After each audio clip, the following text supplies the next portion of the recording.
Hello, everybody. It's Kyle here from the Rough Ice podcast. I'm here with a very special guest, Chuck Harrison, who has actually been the ref during the time when it was the new Central Hockey League starting in 1992, and he was there for 4 years, and then he went on to the WPHL. If you're like me and you've gone to almost every single Tulsa Oilers game back in the day, you'd recognize this guy on the ice, keeping the guys away from fighting, keeping it exciting. Chuck, welcome to the show. Thank you very much for your time, my friend. Thanks for having me. So let's get right into it. So you have, talking to you before we started the podcast, you have kind of a similar story that I did, but you're American. You came back to Canada. Tell me a little bit about yourself before we get to the on-ice stuff.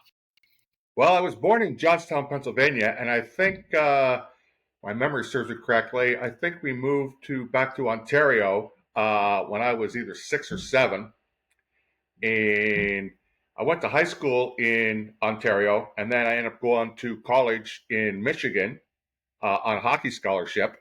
And then after those 4 years, I went back to Ontario, play a little bit of senior A hockey. And then I decided that somebody asked me if I was interested in refereeing high school hockey. And I said, sure, I'll give it a try. And then I ended up trying out for the Atlantic Coast Hockey League. And that's where it all started. So, when you were a kid, did you want to be a hockey player, or did it just come natural that you went to the roughing path of hockey? No, I grew up in a hockey family. My dad was a professional hockey player. Okay. So I was kind of born into it. And that's really why we left the United States to come back to Ontario, because my dad wanted his 2 sons to have a chance to play hockey. And back then in Johnstown, Pennsylvania, there wasn't much hockey going on. And what it was back then was very low level hockey. So my dad wanted us to have a chance to play high level hockey in Ontario. Well, that's very cool. So, did you have a favorite team growing up, like everybody else? I guess growing up, my favorite team, because we moved back to Toronto, but that wasn't my favorite team. My favorite team was actually the Boston Bruins. So Uh-oh, I'm a Montreal yeah, Canadiens fan. A little bit of rivalry here. No, I a love little it. I bit love back in it. the day for sure. Yeah, no, that's cool. It's funny, because talking to the players or coaches or whatever, there's always that favorite memory of them watching the professional guys. Back in the day of the rivalry, whether it's Boston or Montreal or Toronto and Montreal or even Toronto, Ottawa, those ones, right? So Right. you went down to the CHL, and for people that don't know that, in 1992, the CHL came back and it was actually called the New Central Hockey League, and Correct. there was, I believe it was 6 teams there. Is that correct? It was about The six first teams, year there was 6 teams. and the big three teams were Tulsa, Oklahoma City, and Wichita, Kansas. Correct? Correct. Okay. Now, I was there from 1994. We moved to Oklahoma, and we grew up watching the Tulsa Oilers until we moved back in 2001. Now, going to the CHL, it was a rough and tough league. When guys first joined, talking to some guys like Jordan Welsh, they said it was a very keep your head up type of league. Did you know that going into like how the CHL was supposed to progress, or is it kind of just how it just happened? I think that was the way hockey was back in the day, because, like I said, before I joined the Central Hockey League, I was in the Atlantic Coast League and East Coast Hockey League, and they were very similar styles of hockey as far as the roughness and the aggressiveness. So I just, like I said, it's just the way hockey was back then. I know it's different now, but back then it was a tough game to play, and it was a tough game to referee. And it was very different because a lot of kids that are growing up nowadays that play junior hockey or whatever, they don't really understand two-line passing because there's no such thing as two-line passing, No, now today's sport. But back then there was two-line passing. People had tie downs for fighting, right? A lot of right, kids even understand what tie downs are nowadays because fighting is such not, I wouldn't say non-existent, but it still happens. But um, the enforcer position or player is not really there anymore, right? Before, like we'll get to it, but in the CHL, you had guys like Dougie Lawrence, who was he was a very good, a player that played for Oklahoma City, but he was also that rough and tough type of guy where, if you pissed him off, you would know about it by the end of the game there, right?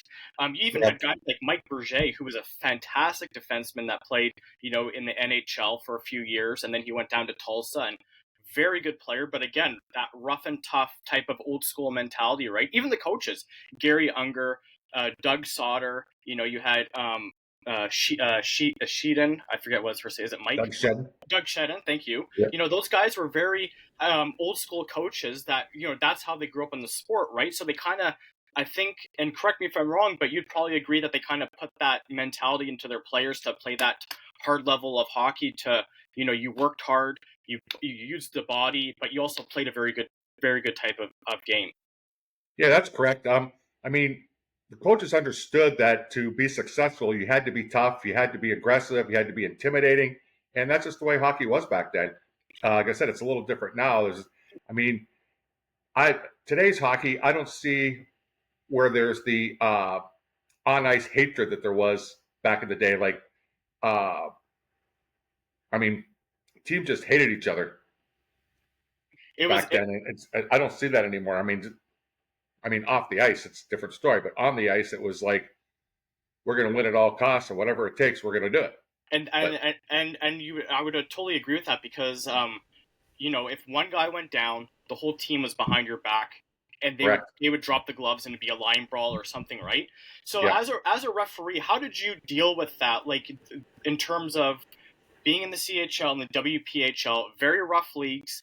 Um, I don't want to say you let it all out and stuff, but was there a little bit of a relaxedness because down south, that, especially in Oklahoma, or even Wichita, there wasn't not really a professional sports team. These were the professional sports team, right? Correct. And we were the entertainment value, or the hockey was the entertainment value for these fans, right? They had football, they had hockey, but it was all, semi-professional, professional, right? You had the Tulsa Drillers, or you had, the even though the college football was probably that was the biggest sport, right? But Yes. in terms of entertainment value, and a lot of the fans probably didn't grow up watching hockey like we did, right? So we understand, what hockey was growing up, watching NHL, how the sport's supposed to be. But in terms of roughing, were you more laid back type of ref? Where you kind of let a couple of things go, but then finally you're like, okay, that's it, boys. We need to separate it. Or what was your type of roughing? I would say style. I would say I was a players referee in the fact that I didn't call things that didn't need to be called. I learned years ago, even before I started refereeing in the Central League, uh, you had to have a feel for the game. You had to know uh, what possibly could happen. And back in those days, you could tell what kind of game it was going to be within the first 5 minutes of the game. You could tell it was going to be a lot of fights. You could tell it was going to be rough. You could tell it was going to be a skating game. But you would find out in the first 5 minutes what was going to happen. And like I said, you had to have a feel for the game, just like the players do. And that's what we tried to do. We tried to get all the referees to have a feel for the game, not overcall it and not undercall it. And was there a player that always stuck out to you, no matter what the team was? Was there a player in your career that you're always just like, oh no, he's on the ice again. This is going to be one of those games, or was that just kind of like just how it went? Uh, no, there were players you had to be aware of when they were on the ice. Yeah, But there was, I would say, I wouldn't say there was one player that, he's on the ice. And every time he's on the ice, I'm fearful of what's going to happen. No, I don't think there was any players like that in the Central League. I wouldn't say fearful. It was just more like you knew that he was going to cause like a fight or whatever, or he would be that type of guy. Like I don't know if you remember the name Dallas Anderson. Who? There's a guy named Dallas Anderson. He played later on for Tulsa back in like I'm gonna say 98, 99. I think I was gone by then. You were gone by then, but Yeah. he was a like 6'4", 6'5", big boy. But every game he was that type of player where he played really really well, but he was also in your face, right? Like he would not let anything go and stuff like that, right? So let's go back into the beginning of the CHL. It's a new league.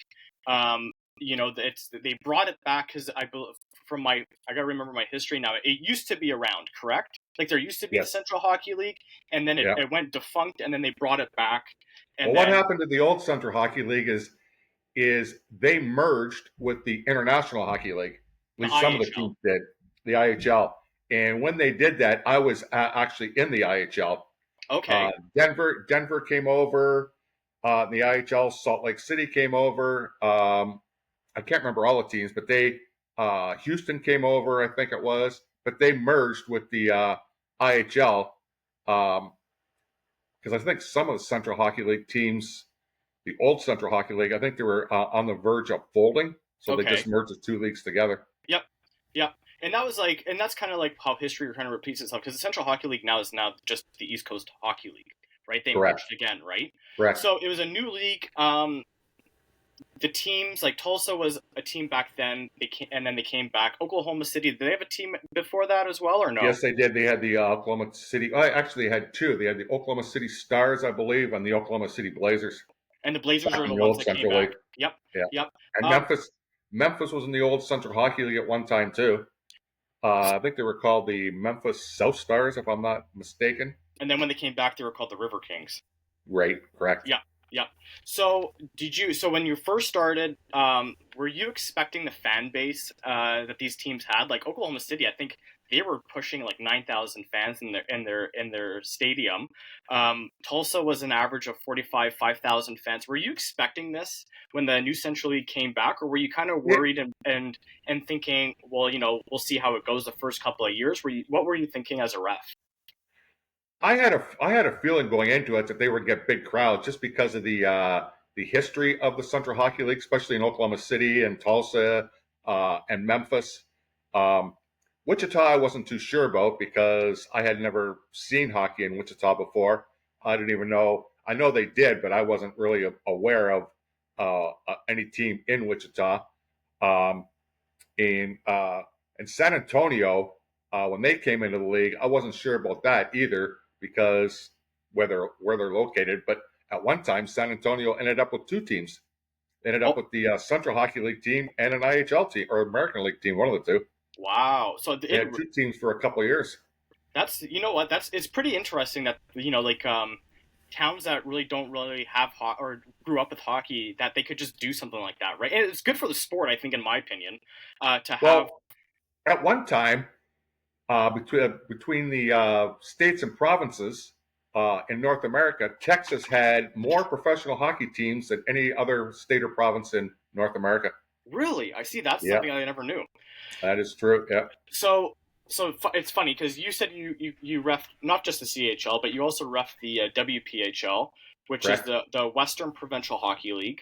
Yeah, and Um, the WPHL actually merged with the Central Hockey League for a short period of time. they merged. Yeah, Was there because you watch junior hockey here in Canada. You right, see like the WHL, the OHL, the Quebec Major Junior. correct. I was talking to Jordan Welsh about this because I want to get his opinion as a player, but I want to get your opinion as a referee. Was there a physicality difference between the two leagues? Because and I'm not saying it's I know that I'm kind of giving a cliche because the Western Hockey League here in Canada is known for a more physical, hard in your face type Correct. of hockey versus if you Yeah, play in the OHL, it's not really it's physical, but it's more finesse game, right? correct. Was there a difference between the CHL and the WPHL in terms of roughing, or was it kind of the same thing? It was pretty much the same thing. It was the same thing. Because a lot of the players from the Central League ended up in the WPHL because Gary Unger was coaching Tulsa, and then he ended up coaching New Mexico in the WPHL, and some of his players came over with him. So it was kind of like the same league as far as aggressiveness, toughness, finesse. It was almost the same. So it was the same. And Gary Unger, that name always comes back with a bunch of players because he did recruit a lot of players to go play down in the states, right? Like He if did. and which was I think very good. There's also a guy named Tony Martino. Yeah, he played for Gary in both Tulsa and New Mexico. In New Mexico, and the same thing. Apparently, he was very good at recruiting players to come down and play and stuff, right? Yeah. So as a referee, what do you think of the sport nowadays? Like, I just want to get your opinion. like I said, we go back the two line passing. It's more of a in your face type of sport where you take one guy down, everybody goes down with you. But it was also very good hockey. Like, don't get me wrong, like it's not just about the physicality of the sport, but it was like they played as a team. You always pass the puck. If one guy was open, it was power plays were passing the puck and getting as many shots in the net. There was none of this. Um, and like I said, the sport's now a faster sport, right? They got rid of the two line passing. They have no touch icing now, right? But it's a much faster sport where guys can do a lot more stick handling, things like that. What's your opinion on that? Do you kind of like how it's going now, or would you like to kind of see the old school mentality kind of come back, or little bit of mix of both? I think my personal opinion is I like the back in the days when I was refereeing. Yep, I found those games, like even in the NHL yep, back in those days, I found those games more exciting than they are now. I find uh, the NHL, to be honest, I find it very boring hockey. yep. Um, in fact, I can't even remember the last NHL game I've watched from start to finish. I Really? haven't. I bet you it's been 5 years since I watched one from start to finish because I get. I mean, it's just not the same. No, and I I will. I like will say this. I will say it is faster, and that's why they need two referees on the ice because there's no way one guy could keep up because they took the two line pass out. But I just don't find that it's as aggressive and tough as it used to be. well, and that's the thing. Like, if you go to the Quebec Major Juniors now, they got rid of fighting, right? Like they're trying to get Correct. rid of the fighting and all that stuff. Do you find because you had teams like I said, we'll go back to some big names. There was a guy named Holiday who played for I think it was the Memphis River Kings for Sheedon. He was from, I believe, Red Lake, Ontario, but he was a guy that he broke the record for the amount of fights in the season, right? Or even I think in his career playing in the Central Hockey League, it was like every game he was almost fighting, right? But again, we go Right. back to like Doug Lawrence and those guys that they were very good players, but they could also, like I said, if you mess with one of their players, they'd be in your face, or even if you touch them, they'd be in your face, right? Do you find that getting rid of the enforcer, you're kind of, and even like when Wayne Gretzky played, you had I forget the guy's name there. I should know off McSorley. McSorley. Thank you. McSorley. Yeah, right. Where if somebody put Wayne Gretzky down, McSorley would be there and he'd punish you for it, right? You kind Correct. of learn, right? Do you feel that we should kind of go back to that? Because in my opinion, I feel that there's going to be more dumbness in terms of you're going to have a guy that's going to whack you from behind and really cause Correct. more of an injury. Do you feel that the same way about that as I do, or do you feel it's kind of that's the way we have to go? Well, basically, with the rules, they've kind of taken fighting out of every professional league. Yep. Um, but if a player does something, in the old days, he would be challenged to a fight and they would end up fighting.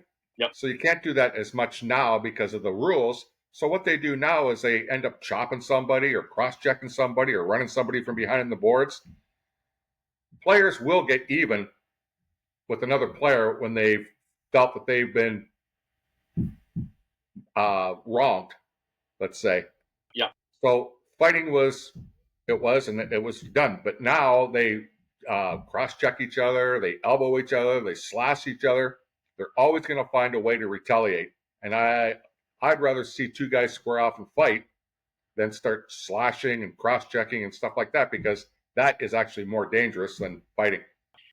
Now, as a ref, you did the WPHL and the CHL, and then was that the end of it, or did you do a little bit of roughing somewhere else after the WPHL? Now, when I left the WPHL, I just retired from professional refereeing because I'd done it for 18 years. So Do you have a favorite memory doing it for 18 years?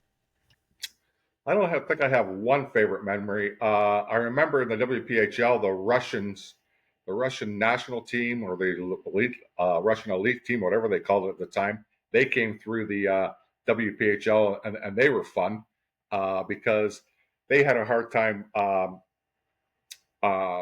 being able to accept and uh, the toughness of the professional game at that time. they weren't as tough as the WPHL teams, and they definitely weren't as tough as, again, the Central League teams. Um, but that was one thing I remember. There's players that I still actually talk to, like on Facebook and stuff, like Dougie Lawrence and Gary Unger and Doug Shedden, and some of those players. I would say the player I had the most respect for as being tough and a good player was probably Dougie Lawrence, Yeah, he because was. he would always talk to the referees, and he was never disrespectful. Um, I remember sometimes he would tell me that because back then they had that instigator rule. I Okay. think they still have it, but and he would always tell me at 5:45 at the or 5 minutes of the second period, I'm going to fight so and so. I go, really, Dougie? And he would do it. You know what? At least he was honest with you, right? He was always honest, and he was, like I said, he never disrespected anybody that I ever heard of. Now let's go back to that for just a quick second. Can you just explain to people what the instigator rule was, especially for kids that are listening to this podcast there? The instigator rule basically was you got an extra 2 minutes if you were the instigator of a fight. And what determined if you were an instigator in the fight was either you verbally challenged somebody or dropped your gloves first.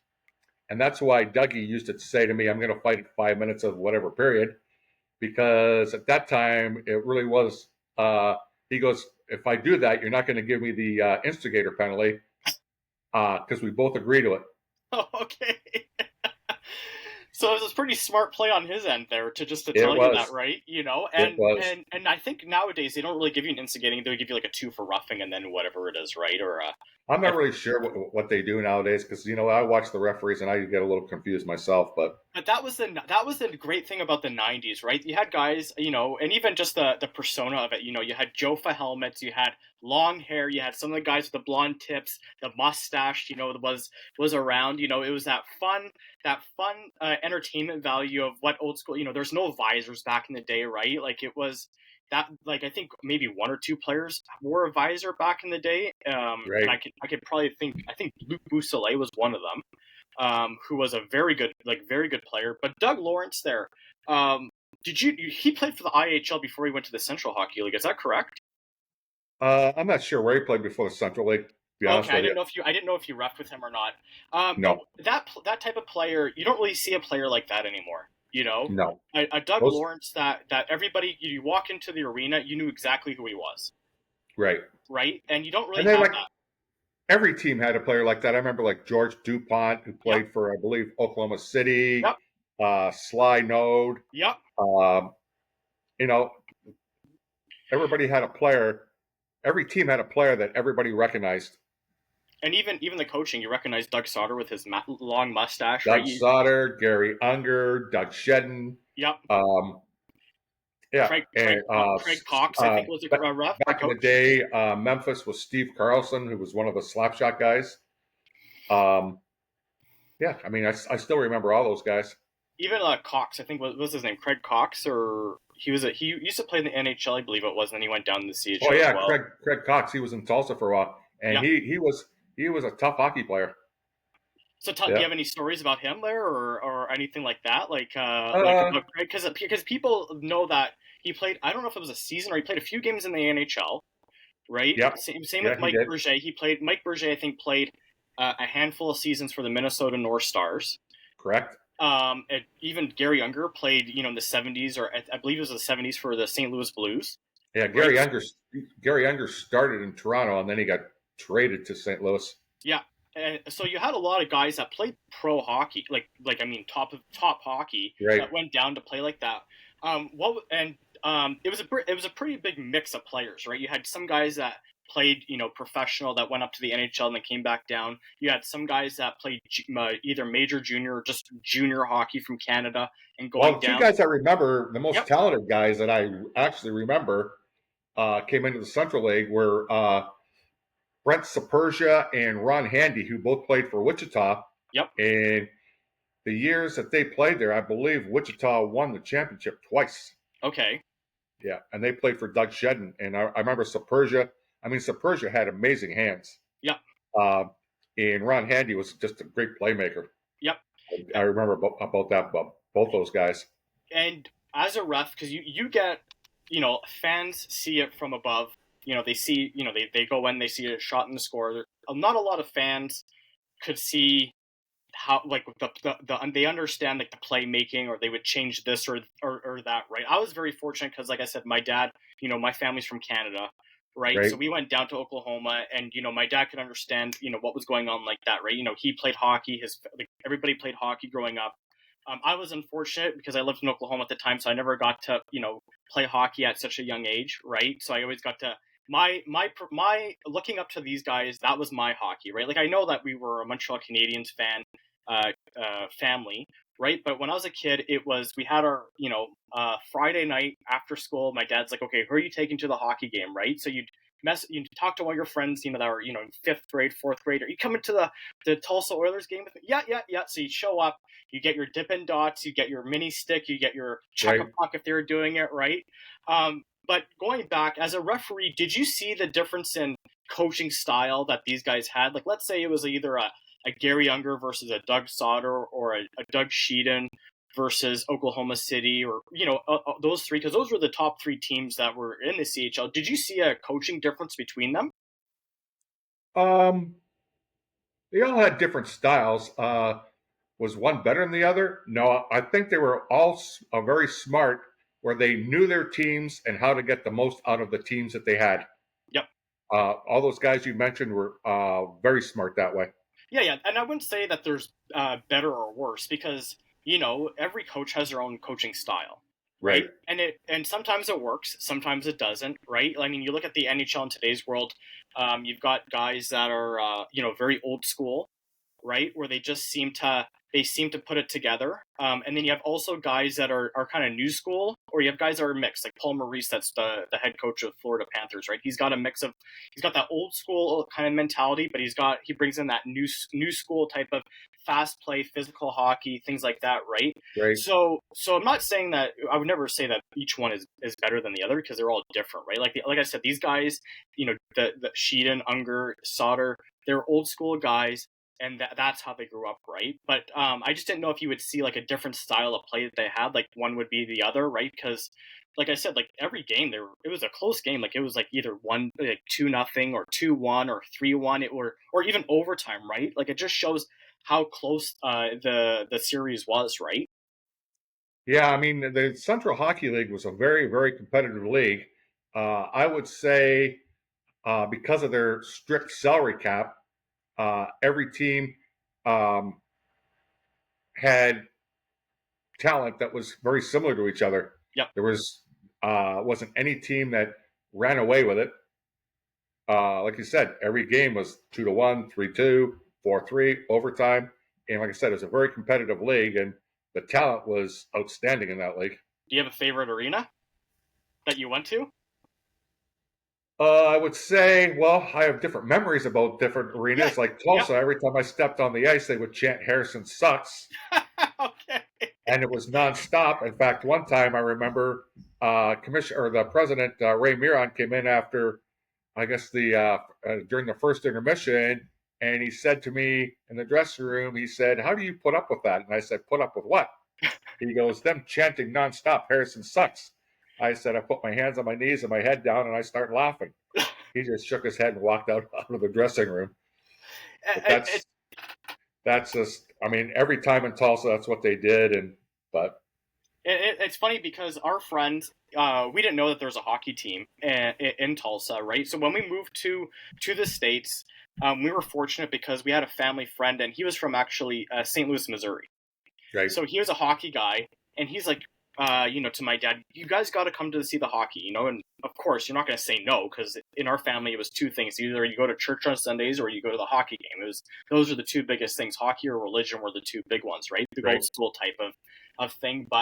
Um, but he showed up, and he always had it, and you're probably going to get a kick out of this now, but he had three mice that were blind, and he'd put them right in the beginning of it. We were sitting by the penalty box at the convention center, just right there. He'd always put that, right, but it was the entertainment value of it, because it was never nobody did any harm, right? It was just fun hockey, right? There was nobody was offended.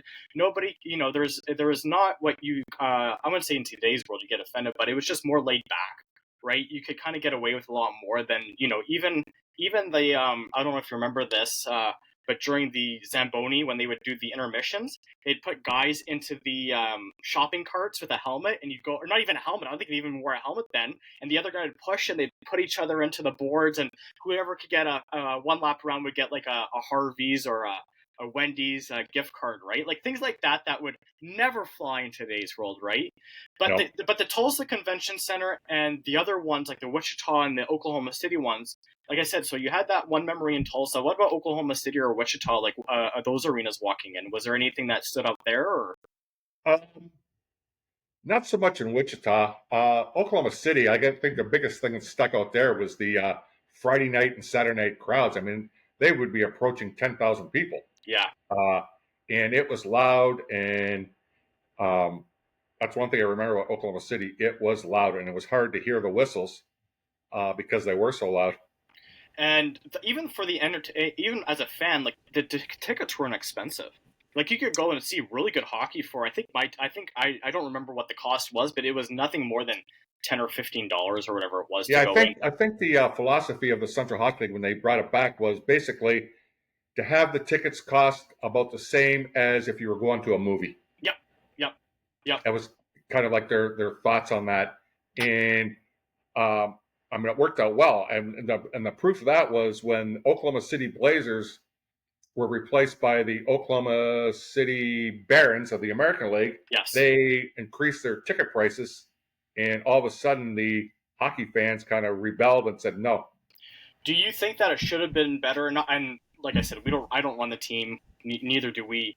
But do you think it would have been just better that Oklahoma City just stuck it out and just went with this ECHL instead? Do you think they would have still had a team in today's world if they did that? If they would have stayed in the Central Hockey League and then, like you said, merged with the East Coast League, they would have been in. They would have been in a good East Coast Hockey League team. Yeah. And they would have survived even with the basketball team there because you got to remember, back in the 90s, the only basketball team was there was that Continental League or that minor league basketball Yep. In Oklahoma City. But even with the NBA being there, hockey still would have survived in Oklahoma City, and they would have, like I said, done very well in the East Coast Hockey League, I believe. I was just down there in Oklahoma City visiting some friends for a surprise birthday party 2 weeks ago now. And even Oklahoma City, it's a great city because it's big. Like there's 650,000 people. Right. We wanted to go to the baseball game, and we never did. And the baseball stadium there is beautiful. Like they really know how to handle sports there, right? They do. And it's so nice to see that. So kids are listening to this podcast. You're a referee. Going through it, I'm going to wrap this up probably in about 5 minutes here, 6 minutes here, but I just want to ask a few more questions. Kids that, let's say, in Ontario alone, there's maybe one or two kids that are, making the NHL as a player, right? Honestly, here, like it's a very tough league to get in, but you have kids that are, playing junior or whatever. And let's say kids want to pursue refereeing. What would you say to them as some advice that you want to tell kids that, maybe, you might want to go to the NHL, but you want to try refereeing? And what would you say to them there? It's a good thing to get into. It's fun, but you have to have very thick skin. You have to have a huge sense of humor, and you can't let the crowd get to you. Yeah. My dad told me something very, very early when I started refereeing. He goes, "You got to remember one thing when you're refereeing. There's only 3 sane people in the building: you and your 2 linesmen." And I always held on to that. But like I said, you can't let the crowd get to you. And when players say stuff, you have to have a sense of humor. You can't take things too serious because you have to remember where they're coming from. And what are I don't want to go to the negatives of hockey because I think we kind of know what the negatives are. But what are the positives in your mind that you really loved? That I'm sure you could, if you could say you would do it all over again, you'd probably do the exact same thing, right? You wouldn't change a single thing. I would. So the positives for me are like the excitement of the game, being part of the game, being successful at what I did. I mean, in minor league hockey, to last 18 years is good. I mean, but like I said, just the excitement and being part of the game, and getting to know the players, and and for that matter, even some of the fans. But it was a great experience, and I would like you just said, I would do it all over again if I had a choice. Um, and those players today, do they still bug you about things that you did back in the day? Do they look, or do they Every just joke around with? I know, not in a serious way, but do they just kind of go in and say, "Chuck, come on, man! Like, don't you remember what you did back? You caused, I had a penalty and it wasn't a penalty, like just for fun, right? Like, they're not going to be well, serious about it because they all know it was just, it was just a fun time, right? yeah, one time I had a Facebook thing, and I was wearing glasses, Yeah, which we all do when you get older. yeah. And one of the players, I can't remember exactly who it was, said to me, "You should have had those on when you were refereeing." And he was just being funny, Yeah, and I didn't take it seriously, and I yeah. just started laughing. I'm thinking, like, really? But But yeah, that's the nice thing. Kids nowadays are so fortunate because there's Facebook and Instagram. They have all this social media now. They could just right, go and type in, like, you could type in the Tulsa Oilers now and pop up on Instagram, right? You could send them a message. You could find an email and all that stuff. right. Was it harder, even as a referee, to kind of get down to those leagues without the social media aspect that kids now have in today's world? I don't wouldn't say it's harder. It's just different, Right, like there's probably more phone calls and right, involved and all that stuff, right? Because the internet didn't come around till, like, I mean, kids, like, I'm 35 years old. I'm kind of aging myself, but the internet didn't come around till 1998. So back then, you had to make a couple of phone calls or faxes and stuff, right? right. Yeah, Well, trying to think, we started using the internet in uh 90, I think it was 94, 95.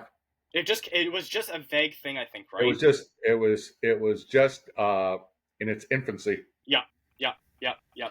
Um, okay, one more question. Uh, favorite? So you said you grew up watching Boston. I know you're probably gonna remember this. The Chris Nyland brawl in the hallway. You remember that? 1970s when Chris Nyland, it was at it was at the old at Boston Gardens, and the Boston players were all lined up, but for the opposing team to get to their dressing room, they had to cut through the Boston bench. Do you remember that, or do you remember that big brawl? Uh, I don't remember that brawl so much now, Okay, to be honest with you. but just going back, favorite Boston memory. Do you have any favorite year that you've watched Boston win the cup, I'm going maybe? to Or really date myself, but it that's was okay. when Bobby Orr scored that winning goal Yep, against St. Louis for their Stanley Cup in 1970. yep.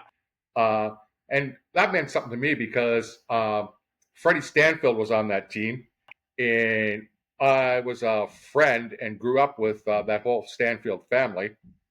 And Gordy Stanfield, which was Freddie's brother, he and I were friends. He's now deceased, but yeah, I went to high school together. We played on hockey teams together. So I kind of grew up in that family. Um, so I kind of knew the ins and outs of the Boston Bruins. Cool.